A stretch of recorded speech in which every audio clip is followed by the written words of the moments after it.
Itel എന്ന ബ്രാൻഡിന്റെ itel A80 എന്ന പുതിയൊരു സ്മാർട്ട് ഫോൺ ഇപ്പൊ ലോഞ്ച് ചെയ്തിട്ടുണ്ട്. 7000 രൂപ പ്രൈസ് റേഞ്ചിലാണ് ഈ ഫോൺ വരുന്നത്. ഈ ഒരു വീഡിയോയിൽ നമ്മൾ നോക്കാൻ പോകുന്നത് ഐടെൽ A80 എന്ന സ്മാർട്ട് ഫോണിന്റെ ഒരു സ്പെസിഫിക്കേഷൻ അനാലിസിസ് ആണ്.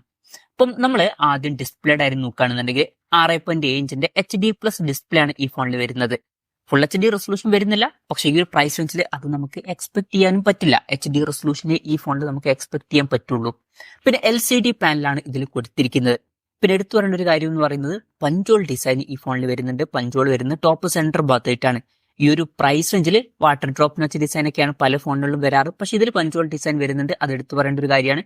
അതുപോലെ തന്നെ 120 ഹെർട്സിന്റെ റിഫ്രഷ് റേറ്റും സപ്പോർട്ട് ചെയ്യുന്നുണ്ട്. അതും ഈ ഒരു പ്രൈസ് റേഞ്ചിൽ ഹൈലൈറ്റിംഗ് ആയിട്ടുള്ള ഒരു ഫീച്ചർ തന്നെയാണ്. ഡൈനാമിക് ബാർ എന്നുള്ള ഫീച്ചർ ഇതിൽ വരുന്നുണ്ട്. അതായത് iPhone 15 സീരീസിലേതെയും അതുപോലെ തന്നെ 16 സീരീസിലൊക്കെ പോലെ ആയിരിക്കും നോട്ടിഫിക്കേഷൻസും കാര്യങ്ങളൊക്കെ വരിക.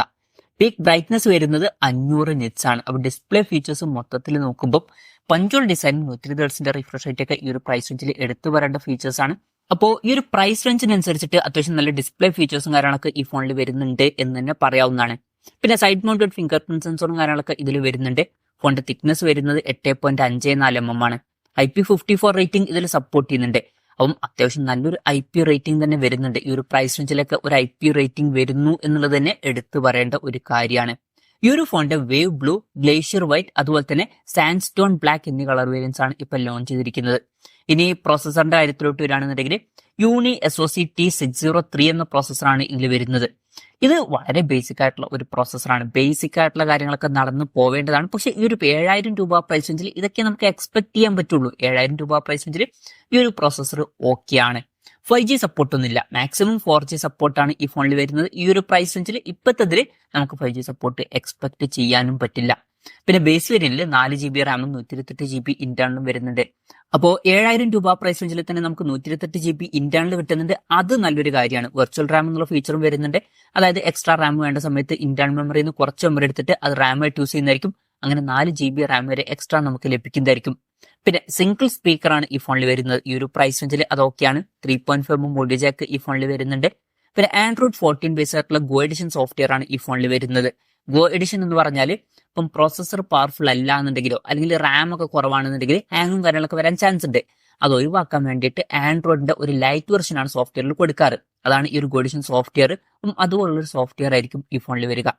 ക്യാമറയുടെ കാര്യം പറയുകയാണെന്നുണ്ടെങ്കിൽ ഫോണിന്റെ പിന്നിൽ 50 മെഗാ പിക്സലിലെ ഒരു മെയിൻ ക്യാമറ സെൻസറാണ് വരുന്നത്. പിന്നെ ഫ്രണ്ടിൽ 8 മെഗാ പിക്സൽ സെൽഫി ക്യാമറയും വരുന്നുണ്ട്. അപ്പം തരക്കേടില്ലാത്ത ഓൺ പേപ്പർ ക്യാമറ സ്പെസിഫിക്കേഷൻ വരുന്നുണ്ട് എന്ന് പറയാവുന്നതാണ്. ബാറ്ററിയുടെ കാര്യത്തിൽ 5000 mAh ബാറ്ററിയാണ് കൊടുത്തിരിക്കുന്നത്. ഫാസ്റ്റ് ചാർജ് സപ്പോർട്ട് വരുന്നില്ല. 10 വാട്ടിന്റെ ചാർജിങ് സ്പീഡേ വരുന്നുള്ളൂ. പക്ഷെ ഈ ഒരു പ്രൈസ് റേഞ്ചിൽ അത് ഓക്കെയാണ്. നമുക്ക് ഫാസ്റ്റ് ചാർജ് സപ്പോർട്ട് ഇല്ലാത്തത് വലിയൊരു പ്രശ്നമായിട്ട് പറയാനും പറ്റില്ല. പിന്നെ Type-C ചാർജിംഗ് പോർട്ടും ഇതിൽ കൊടുത്തിട്ടുണ്ട്. അപ്പൊ തരക്കേടില്ലാത്ത ഒരു ബാറ്ററി സെറ്റപ്പ് വരുന്നുണ്ട് എന്ന് പറയാവുന്നതാണ്. അപ്പം ഇതൊക്കെയാണ് ഫീച്ചേഴ്സിനെ പറ്റി പറയാനുള്ള കാര്യങ്ങൾ. ഇനി വിലയുടെ കാര്യം പറയുകയാണെന്നുണ്ടെങ്കിൽ ഈ ഫോണിന്റെ വില വരുന്നത് 6999 രൂപയാണ്. എന്തായാലും ഓവറോൾ നോക്കുകയാണെന്നുണ്ടെങ്കിൽ ഇപ്പം കുറഞ്ഞ പ്രൈസിംഗിൽ വരുന്ന ഫോണാണ്. അത്യാവശ്യം തരക്കേടില്ലാത്ത ഫീച്ചേഴ്സ് വരുന്നുണ്ട് എന്ന് പറയാവുന്നതാണ്. ഹൈലൈറ്റിംഗ് ആയിട്ടുള്ള ഫീച്ചേഴ്സ് എന്ന് പറയുന്നത് ഡിസ്പ്ലേ ആണ്. 120 ഹെർട്സിന്റെ റിഫ്രഷ് റേറ്റും പഞ്ചോൾ ഡിസൈനും ഇതിൽ വരുന്നുണ്ട്. അതുപോലെ തന്നെ നല്ലൊരു IP റേറ്റിംഗും വരുന്നുണ്ട്. ബാക്കി ആവറേജ് ആയിട്ടുള്ള ഫീച്ചേഴ്സും ആണ്. അപ്പൊ നിങ്ങൾക്ക് ഏറ്റവും കുറഞ്ഞൊരു പ്രൈസ് റേഞ്ചിൽ പഞ്ചോൾ ഡിസൈനും 120 ഹെർട്സിന്റെ റിഫ്രഷ് റേറ്റും അതുപോലെ തന്നെ IP റേറ്റിംഗ് ഒക്കെയാണ് ഇമ്പോർട്ടന്റ് ആയിട്ട് വേണ്ടത് എന്നുണ്ടെങ്കിൽ ഈ ഫോൺ സെലക്ട് ചെയ്യാവുന്നതാണ്.